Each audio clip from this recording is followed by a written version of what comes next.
What if the person you trust the most is the one you should fear the most? She thought she was safe. A loving relationship, a normal life, a future she was building, step by step. But behind closed doors, something was changing, quietly, slowly, dangerously, until one night, everything snapped. And what followed was so disturbing. Even experienced investigators struggled to process it. November 18th, 2024. A call came in to emergency services. Calm, controlled, almost rehearsed. I had a psychotic break, and I killed my wife. No panic, no urgency, just acceptance. On the other end of that call was a 27-year-old man, Ewan Methin. And inside the flat he shared with his girlfriend, police were about to walk into one of the most disturbing crime scenes they had ever encountered. But to understand what happened, you have to go back to the girl at the center of it all. Phoenix Spencer Horn. She was only 21 years old. And just days before that call, she was alive, happy, working, smiling, living a life that, from the outside, looked completely normal. Phoenix, known to friends as Fee, was the kind of person who made people feel seen, the kind who checked in even when she was struggling herself. She worked long hours, sometimes multiple jobs, waitressing at the Strathaven Hotel, picking up extra shifts at coffee shops, always moving, always trying, always giving. Her co-workers remember her the same way. Warm, positive, reliable, the kind of energy that lifts a room without trying. To her family, she was everything. And when she talked about her relationship, there were no red flags, no warning signs, just trust. Because Ewan Methin seemed perfect, polite, respectful, loving, the kind of man you don't question, the kind of man you welcome into your home. And that's exactly what they did. They trusted him completely. But relationships don't break overnight. They shift. Slowly, quietly, almost invisibly. At first, it was small things. Comments, complaints. Ewan didn't like Phoenix's work hours. He said he felt lonely. Said he missed her. At first, it sounded normal, even sweet. A boyfriend wanting more time. But over time, the tone changed. The comments became sharper, more frequent, more heavy. And Phoenix? She apologized. Again and again and again. Because that's who she was. Empathetic, understanding, willing to bend, to keep the peace. But what she didn't realize was that something deeper was forming. A pattern. He complained. She adjusted. He expressed hurt. She took responsibility. And slowly, without noticing, she began shrinking her world to fit his emotions. November 16th, 2024. A normal Saturday. Or at least, it started that way. Phoenix went to work, smiling, friendly, just like always. Ewan went on his postal route. Nothing unusual, nothing suspicious. Just routine. But sometime during the day, a message was sent from Ewan to Phoenix. Another complaint, another reminder of how her work made him feel lonely, ignored, unimportant, and once again, Phoenix responded the same way. She apologized. She reassured him. She tried to fix it. But this time, something was different. Something shifted.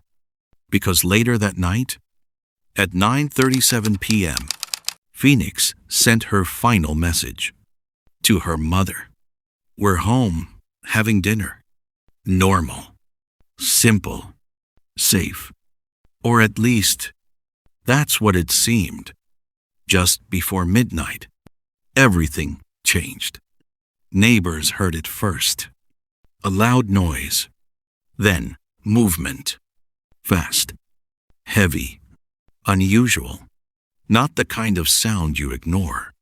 Not the kind of sound you forget. Because inside that flat, Phoenix was fighting for her life. The attack wasn't instant. It wasn't a single moment. It unfolded. Over time, room to room, she was stabbed. Again and again and again. 20 times. 10 of those wounds. To her face. And when that wasn't enough, he strangled her. With his hands. The violence spread across the flat. The bathroom. The hallway. The bedroom. Evidence of movement. Evidence of struggle. Evidence of terror. She tried to escape. She tried to survive. But in the end, she couldn't. And just like that, a life full of warmth was gone at the hands of the man she trusted most. But what happened after was even harder to understand, because the violence didn't stop. After Phoenix, Ewan made a decision, a calculated one. He decapitated her, then attempted to dismember her body. These weren't impulsive actions. They took time, deliberate effort, cold intention. Her body was hidden under a towel, as if that could hide the reality, as if that could erase what had been done. And then he waited, not for minutes, not for hours, but for days, living in the same flat, sleeping, moving, thinking, with her body just meters away. The next morning, Phoenix's mother started texting, checking in, like she always did. And someone replied, but it wasn't Phoenix. It was him, using her phone, using her voice. "Hey, she's still asleep. Just woke up. XX." The messages were perfect, casual, affectionate, convincing, so convincing that her own mother didn't question them, didn't suspect a thing. Because why would she?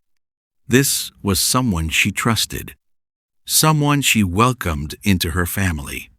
Meanwhile, Ewan spent the weekend driving around, trying to buy drugs, scrolling through her phone, and behaving as if nothing had happened, as if he hadn't just taken a life. By Monday, reality caught up. Phoenix didn't show up to work. No call. No explanation. That wasn't like her. Something was wrong. The pressure built. The lies became harder to maintain.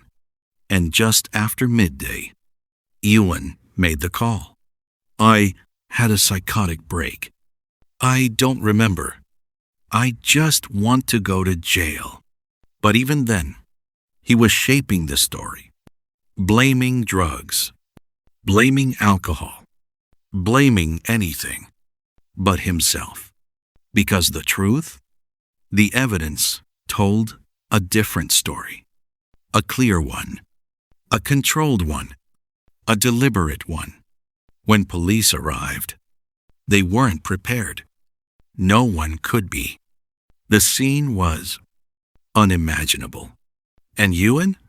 He was calm, too calm, not shocked, not broken, just present, as if he had already processed it days ago. And then he spoke. I tried to dismember her. I moved her. I couldn't stay with her like that. Not confusion, not memory loss, but clear, detailed actions. The evidence backed it up. Phone data, movement tracking, search history, messages. Everything pointed to one thing: control, not chaos; intent, not accident. And slowly, the truth became undeniable. This wasn't a moment. It was a buildup, a pattern, a quiet shift. That turned deadly. On July 14th, 2025, Ewan Methin was sentenced. Life imprisonment. Minimum 23 years. But for Phoenix's family, there is no sentence long enough, because what they lost can never be replaced. A daughter, a friend, a light, taken by someone they trusted.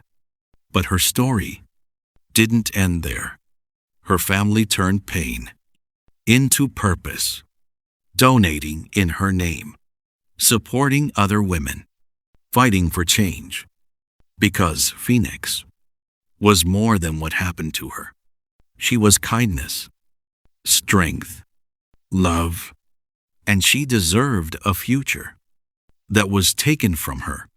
And maybe that's the hardest part of all, because sometimes the most dangerous people don't look dangerous. They look normal. They sound normal. They feel safe. Until it's too late. Some stories end in silence. Others leave behind questions. But the most haunting ones are the ones that feel preventable. If you want to uncover more real cases, more hidden truths, and the stories that stay with you long after they end, subscribe now, because the next story might be closer than you think.